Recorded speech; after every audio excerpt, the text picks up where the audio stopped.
আর আল্লাহর গুণ হলো ক্ষমা করা, ঠিক?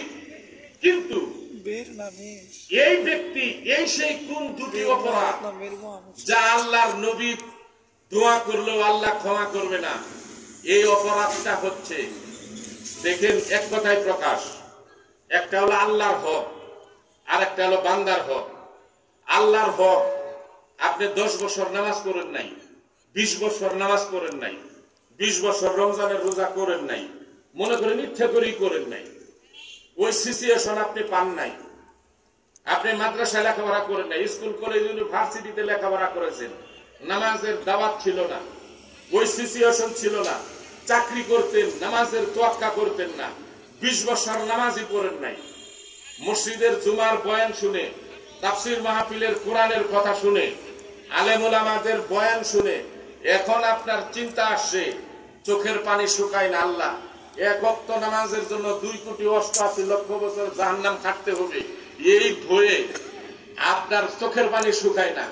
আপনি যদি তওবা করেন, তওবাতুন নাসুহা, উত্তম তওবা, আল্লাহ বিগত দিনে আমার বহু নামাজ ছুটে গেছে, রোজা ছুটে গেছে, আমি করি নাই, আল্লাহ গো তুমি আমারে ক্ষমা করে দাও, তুমি না করলে কে করবে ক্ষমা?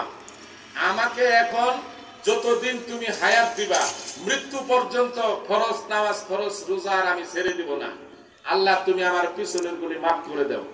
আল্লাহ ইচ্ছা করলে ক্ষমা করে দিতে পারেন, অপশন আছে, দিয়ে দিবেন আল্লাহ গাফুর রাহিম। কিন্তু যে জিনিসটা আল্লাহ ক্ষমা করবেন না নবীর প্রার্থনা করলেও, সে জিনিসটা হচ্ছে আপনি মানুষের হক নষ্ট করেছেন, মানুষের টাকা আত্মসাৎ করেছেন, জনগণের টাকা আত্মসাৎ করেছেন, কোটি কোটি টাকা ইনকাম করছেন, আপনার আজকে সম্পদের কোনো অভাব নাই, হাজার হাজার কোটি টাকা। বলতে পারেন হুজুর আত্মসাৎ করছিলাম একটা মানুষের কাছে 1 লাখ যখন চাকরি করতাম, কিন্তু এখন আমি করছি কি হুজুর, আগে আমার টাকা ছিল না, এখন আপনি ব্যবসা বাণিজ্য করে নেতা হয়ে ইউরোপ কান্ট্রিতে গিয়ে হাজার হাজার কোটি টাকা কামাইছেন, আপনি করলেন কি? 1 লাখ টাকা আত্মসাৎ করেছিলেন আগে, কিন্তু এখন ভালুকার মতো জায়গা, মসজিদের জায়গা কিনে দিয়েছেন 30%, মসজিদটা পুরাই বানাই দিয়েছেন 2 কোটি টাকা দিয়া, ভালুকা থানায় 20টা মসজিদ করে দিয়েছেন, 20টা গুরুস্থান করে দিয়েছেন, সারা বাংলাদেশে 1 কোটি এতিম আপনার টাকায় 3 বেলা খায়, 1 বেলা খানা না দিলে তারা উপোস থাকতো এতিমরা। এতগুলি যে সোয়াবের কাজ আপনি করছেন, হাজার হাজার লক্ষ লক্ষ কোটি টাকা আপনি দান সদকা করছেন, ওই যে 1 লাখ যে মারছেন, সারাটা বাংলাদেশে যদি মসজিদ বানাই দেন, কসম খোদা আল্লাহ আপনাকে মাফ করবে না। এটা হলো কোরআন দলিল। সম্পদ বাদ দেন, বালুকা বাস স্ট্যান্ডে মনে করেন এই যে শ্রমিকদের অক্লান্ত পরিশ্রম, প্রতি বছর মাহফিল সাজা, এই যে পরিবহন শ্রমিক ভাড়া নিয়ে কার্য করে, একটা পরিবহন শ্রমিক একটা থাপ্পড় লাগাই দিয়েছেন, এটা তো শ্রমিক, ঠিক না? আপনার ক্ষমতা আছে, আপনি নেতা, আপনার ধনী, একটা থাপ্পড় লাগাই দিয়েছেন একটা শ্রমিক রে, সে চোখের পানি টপ টপ করে পড়েছে, আজকে আমি গরিব দেখে সে আমাকে থাপ্পড় দিল, ঠিক?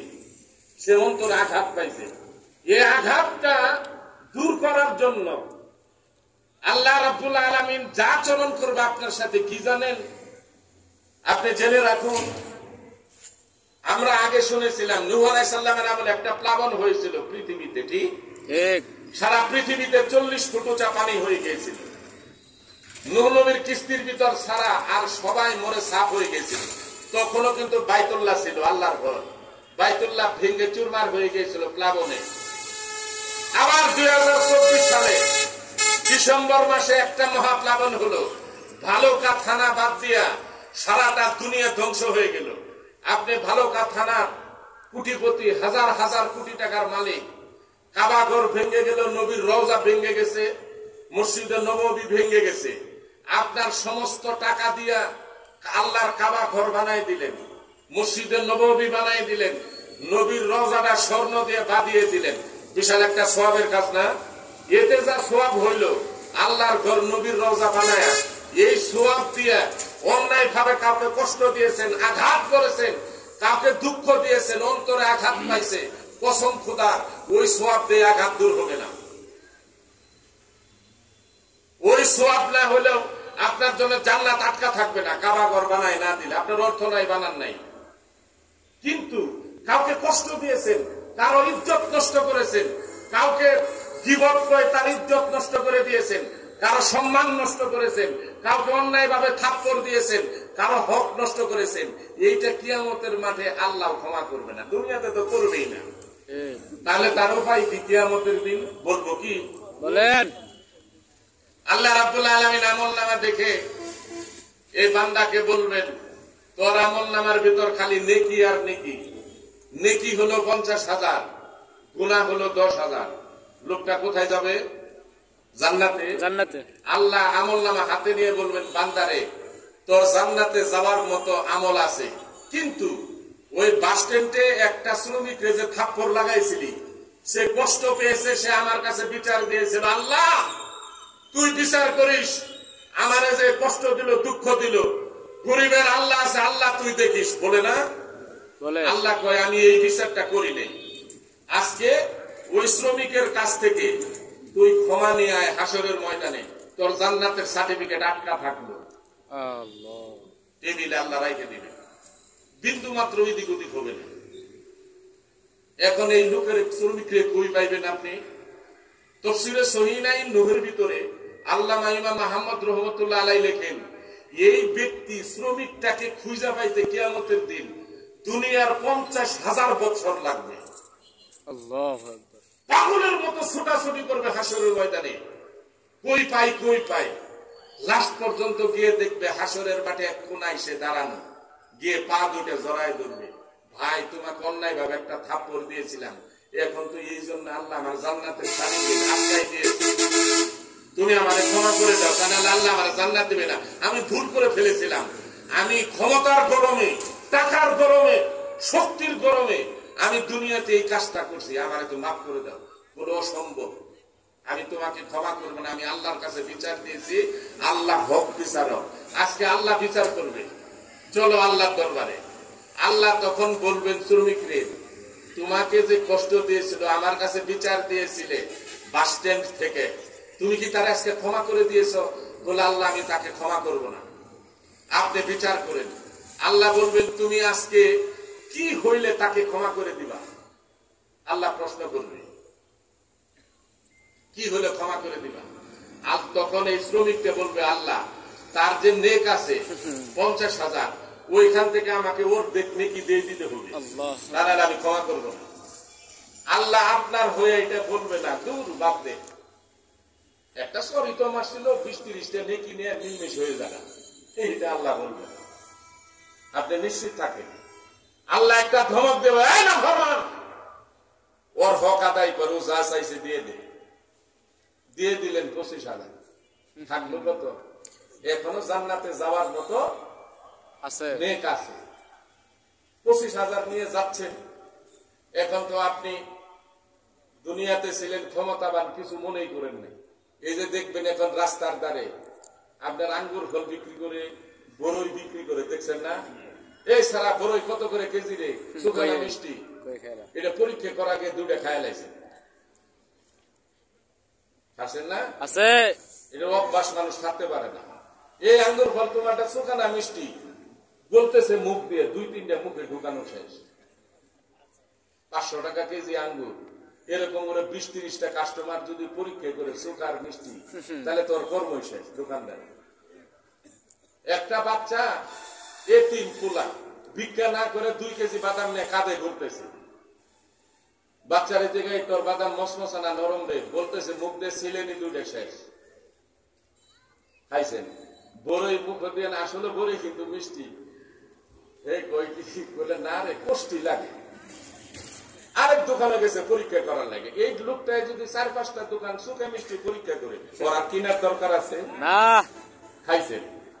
এই দোকানদার গুলি মনে মনে বেটার আইকেল দেখো, বড় এই 3 কেজি, এরকম করে শুকা মিষ্টি পরীক্ষা করলে আমার কর্মই শেষ। সে মনে মনে কষ্ট পাইছে, পাইছে না? পাইছে।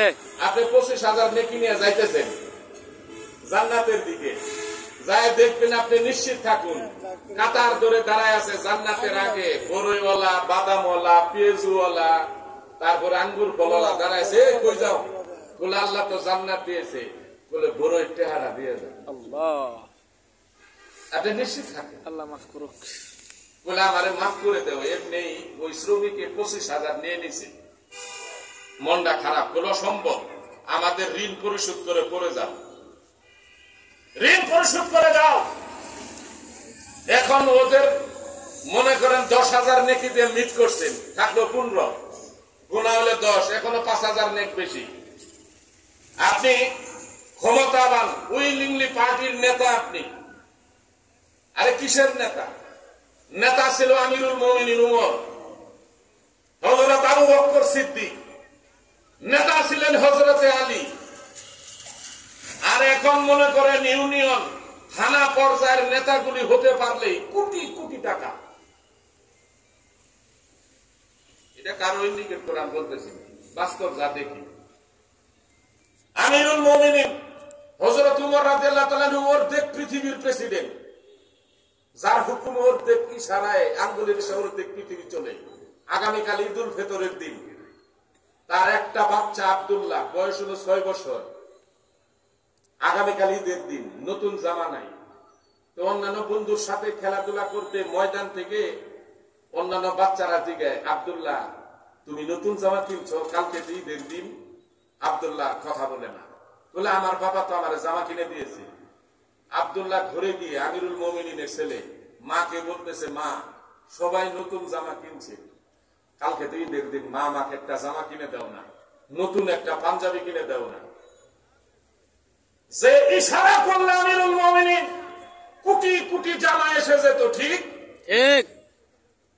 মা বলতেছে, বাবা তোমাকে নতুন জামা কি দিয়ে কিনে দিব? বলে তা নাহলে আমি খাবো না। বাচ্চা মানুষ না। বলে তোমার বাবা আসো মসজিদে নববী থেকে। আমিরুল মুমিনিন ঢুকলেন রুমে, দিদি বলতেছে, দেখেন আমরা তো বড় মানুষ বুঝি, ছোট বাচ্চা বুঝে না, দেখেন কোন অবস্থাতে একটা জামা কিনে দেওয়া যায় কিনা, কালকে ঈদের দিন। আমিরুল মুমিনিন কয় বিবিকে, দেখো যা ভাতা পেয়েছিলাম সরকারের পক্ষ থেকে মাসে,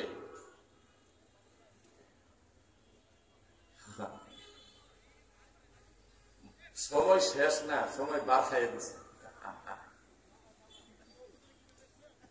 লাশেরে দিব তো। আমিরুল মুমিনিন বিবিকে কয় যে ভাতা পেয়েছিলাম সরকারি কোষাগার থেকে, এটা তো শেষ, জামা কি দিয়ে কিনে দিব? বলে দেখেন কোন জায়গা থেকে হাওলাত করে একটা জামা কিনে দেওয়া যায় কিনা। আমিরুল মুমিনিন বিবিকে বললো, এক টুকরা কাগজ নিয়ে আসো। কাগজ নিয়ে আসি। তখন মদিনার গভর্নর হচ্ছে হযরতে সাদ রাদিয়াল্লাহু তাআলা আনহু, অর্থমন্ত্রী। হযরতে সাদের কাছে একটা পত্র লিখেছে আমিরুল মুমিনিন, হে সাদ, সালাম নিও, আমার বাচ্চা আব্দুল্লাহ ছোট মানুষ, একটা নতুন জামার জন্য কাঁদতেছে, আমার কাছে তো টাকা পয়সা নাই। হে সাদ, আমি তো সরকারি কোষাগার থেকে প্রতি মাসে একটা ভাতা পাই, আমাকে 1 মাসের অগ্রিম ভাতাটা দেওয়া যায় কিনা? আগামী 1 মাসের অগ্রিম বেতন ভাতাটা, তাহলে ওই টাকা দিয়ে বাচ্চাকে একটা জামা কিনে দিতাম, কালকে ঈদুল ফিতরের দিন। হযরতে সাদের কাছে পত্র লিখেছে।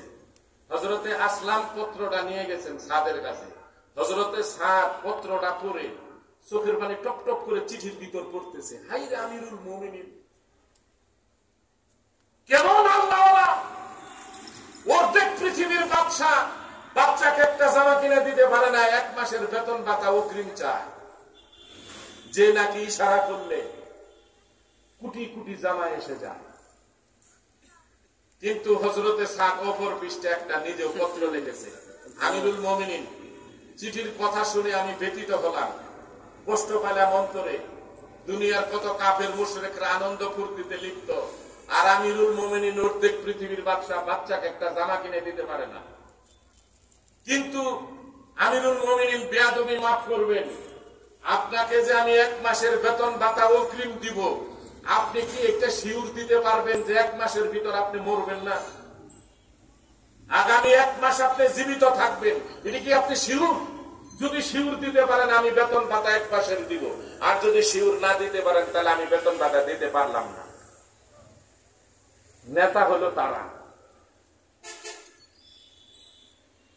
হযরতে সাদের এই কথা আমিরুল মুমিনিন পড়ে খুশিতে টপটপ করে চোখের পানি আমিরুল মুমিনিনের পড়ে গেল যে এখন আমার দিল শান্তি, আমি উমর দুনিয়াতে থাকবো না, কিন্তু সাদের মতো আল্লাহর নবীর সাহাবী এখনো দুনিয়াতে আছে। আল্লাহু আকবার।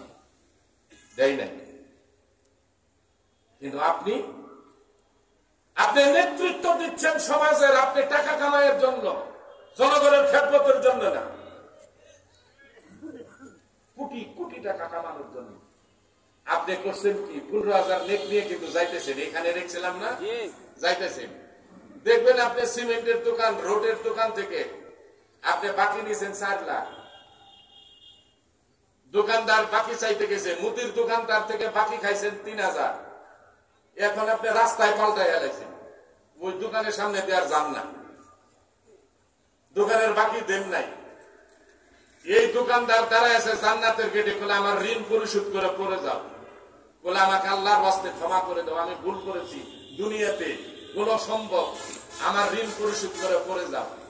এই ঋণ পরিশোধ করতে করতে 50,000 নেকি নাই, গোনা 10,000 পরে আছে, এখনো পাওনাদার বাকি, এখনো স্ত্রীওয়ালা দোকানে লোন দিতে টাকা পাবো 150, এখনো সে দাঁড়ায় আছে, কিন্তু নেট নাই। এখনো মনে করেন বাসে যে যাতায়াত করছেন, বাসের ভাড়া দেন নাই, প্রাইভেট কার ভাড়া নিয়ে গেছেন, এখন আপনার পিছিয়ে ড্রাইভার খুঁজতেছে, বেতন দেন না, এগুলো এখনো দাঁড়ায় আছে, কিন্তু নেট নাই। ফেরেশতা বলবো আল্লাহর বান্দা নেট তো নাই, দিবে কি দিয়া, চলো আল্লাহর দরবারে, এখন দেখি আল্লাহ কি কয় তোমার সম্পর্কে। আল্লাহর কাছে ফেরেশতা এসে বলবে আল্লাহ পাওনাদার এখনো বাকি, কিন্তু নেট তার শেষ, এখন কি করব? আল্লাহ এখন সিদ্ধান্ত দিলেন কি করবে।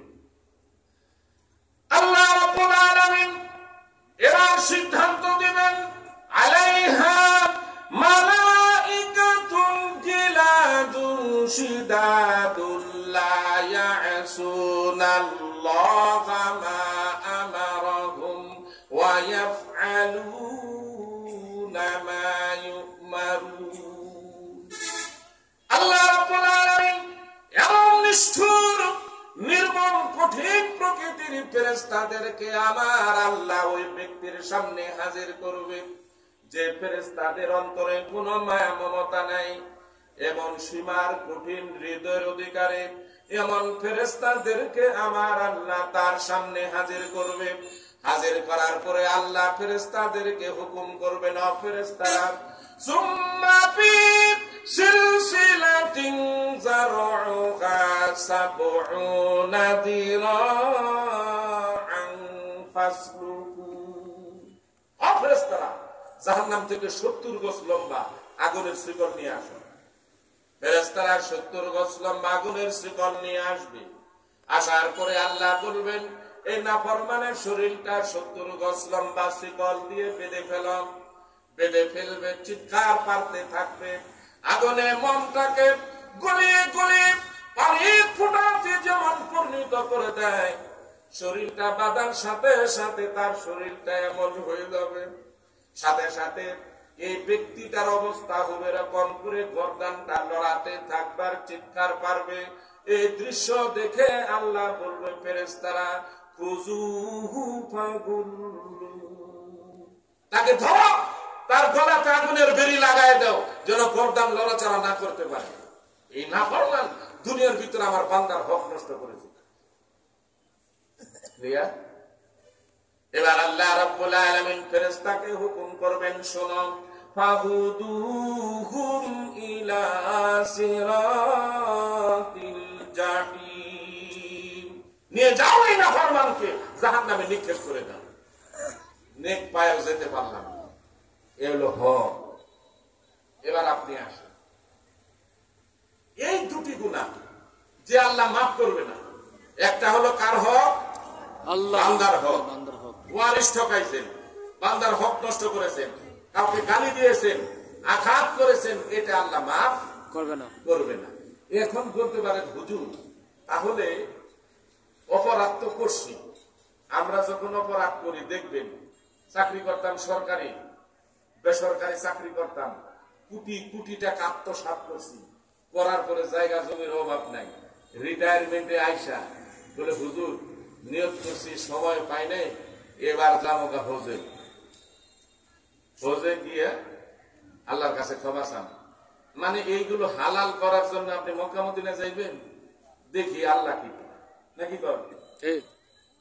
নবীর রওজার পাশে একটা জায়গা আছে, যারা হজ এবং উমরাতে গিয়েছেন দেখেছেন, রিয়াজুল জান্নাহ নামে একটা জায়গা। দুনিয়ার জান্নাত হলো রিয়াজুল জান্নাহ, রাসূল বলেছেন। আল্লাহ রাসূলের একটা হাদিসে লেখা আছে গেটে, মা বাইনা বাইতি ওয়া মিম্বারি রাউদাতুন মিন রিয়াদুল জান্নাহ। আল্লাহ রাসূল বলেছেন, আমার ঘর থেকে মেম্বার পর্যন্ত মাঝখানের টুকরা জায়গাটুকু হচ্ছে জান্নাতের টুকরা। সুবহানাল্লাহ। যে ব্যক্তি আমার, যে উম্মত রিয়াদুল জান্নাতে এসে 2 রাকাত নামাজ পড়ে আল্লাহর কাছে প্রার্থনা করবে, এখন আল্লাহ রাব্বুল আলামিন তার দোয়া মঞ্জুর করে নেবেন। সুবহানাল্লাহ। এটা কিন্তু মিশকাতের হাদিস। এখন আপনিও গেছেন, মনে করেন আপনি একটা চুর, আরে ঘরে দোকানে চুরি করে কয়টা টাকা পয়সা নেয়, থালি বাসন গয়নাগাটি এটা নেয়, আর একটা কলম চুরে দেশটারে গায়েব করে দেয়। ঠিক। আসল চুর হলো কলম চুর। দেখেন না এখন হাজার হাজার কোটি টাকা নাই, এটা হলো বড় চুর এরা। এখন মনে করেন আপনি গেছেন ঢাকা শহরে বিল্ডিং 2-3টা, বাড়ি গাড়ির অভাব নাই, চাকরি করতেন 25,000 টাকা বেতন স্কেল। আপনার মতন লোকে ঢাকা শহরে বাড়ি করতে পারবে? ভালো কাজ তো আপনি করতে পারবেন না। বিবি বাল বাচ্চার খরচ দিয়ে 25,000 টাকার ভিতর থাকে কি? কিন্তু আপনি প্রতি মাসে জমি রাখতেন, এটা কি দিয়া রাখতেন? কলমের মাধ্যমে। কি দিয়া? ঘুষ নাকি? ঘুষ না, ঘু খাইতে হইবে।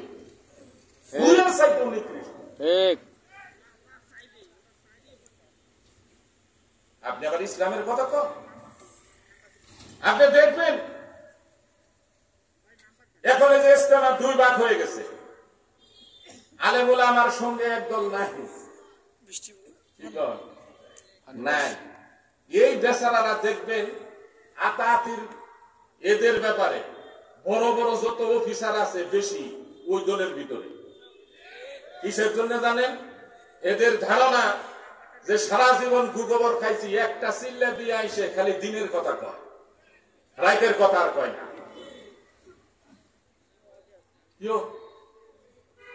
একটা 2টা চিল্লা দিতে পারলে ওর কাছে মসজিদের ইমাম, মাদ্রাসার মুহাদ্দিস, মুফতি 5টা বছর দাম নাই। ঠিক। ওই বড় হুজুর। ঠিক।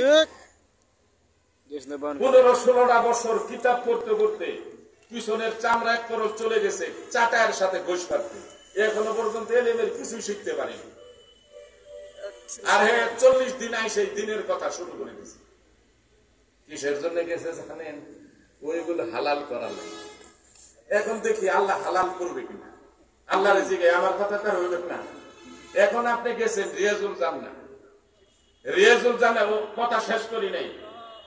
আপনি হারাম উপার্জন করে চিল্লা একটা না 1 কোটি চিল্লা দিলেও কোনো ফায়দায় আসবে না।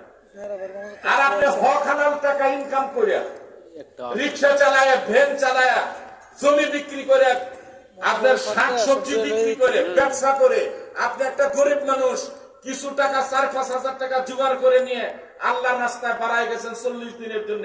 গেলেন আপনি আবুল কালাম, আসবেন 40 দিন পর আল্লাহর ওলি হয়ে।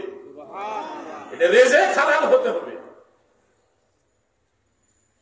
আপনি গেছেন রিয়াজুল জান্নাতে, ওইখানে তো আল্লাহ মাফ করে দেয়। ওইখানে তো মানে 2 রাকাত নামাজ পড়া একটা কঠিন ব্যাপার রিয়াজুল জান্নাতে, ঠিক না? আপনি গিয়ে দেখেন রিয়াজুল জান্নাত ফাঁকা। নবী কইছে 2 রাকাত নামাজ পড়লেই আল্লাহ মাফ করে দিবে। আপনি গিয়ে 200 রাকাত মাইরা দিয়েছেন। না, সময়ও ছিল, নামাজের টাইমও হয় নাই, জামাতের পড়তেই আছেন, 200 রাকাত হয়ে গেছে। এই বেচারা সেজদা দিয়ে কাঁদতে কাঁদতে নবীজির রওজার কার্পেট গুলি ভিজিয়ে ফেলাইছেন। 1 ফুট চোখের পানি হয়ে গেছে।